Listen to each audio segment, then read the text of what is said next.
ठिकाण विरारमध्ये रिक्षा चालकांचा मनमानी कारभार सुरू आहे। रात्रीच्या वेळी रिक्षा चालक भाडं नाकारत असल्याचं समोर आलंय।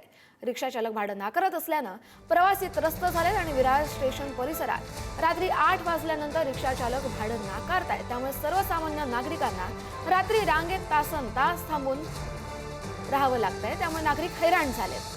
तात्काळ प्रशासनानं कारवाई करण्याची मागणी केली आहे आणि विरार पूर्व भागातल्या साईनाथ, घासकोपरी, चंदनचा गडगापाडा या ठिकाणी प्रवास करण्यासाठी रिक्षा चालक रात्री 8 नंतर भाडं नाकारत असल्याचा प्रकार समोर आलाय।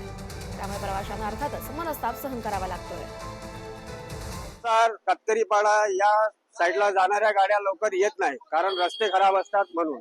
आणि दुसरा, संध्याकाळच्या वेळेस जो पब्लिकांचा क्राऊड असतो त्यावेळेस पोलीसवाले उभे असतात। पहिला 4 सीट होती तर सर्वांना गाड्या परफेक्ट भेटायचा, बरोबर हे चाललेला होता।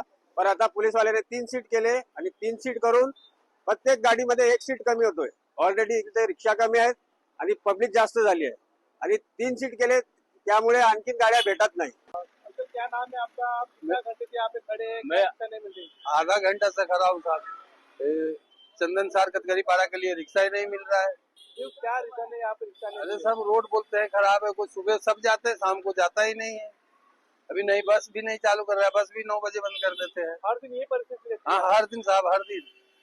काय मध्यंतरी मी बऱ्याच वेळा परिवहन विभागाला या संदर्भात पण बोललो आणि आपण सध्याची परिस्थिती बघत असाल की विरार शहरामध्ये सकाळच्या वेळेस रिक्षावाले तुम्हाला वारंवार सांगतील की बसा या, पण आता असं होतंय की 4-4 तास प्रवास करणं आणि मुंबई साईडला कामाला जाणारे लोक आहेत ती वारंवार इकडे येऊन 2-2 तास लाईनीमध्ये उभे राहतात। रिक्षा मिळत नाहीये। रिक्षावाले जे काय लोक ते गणपती मंदिरच्या पुढे जायला मागत नाही। मग नेमकं जे काय स्थानिक नागरिक आहे यांनी करायचं काय? तर मी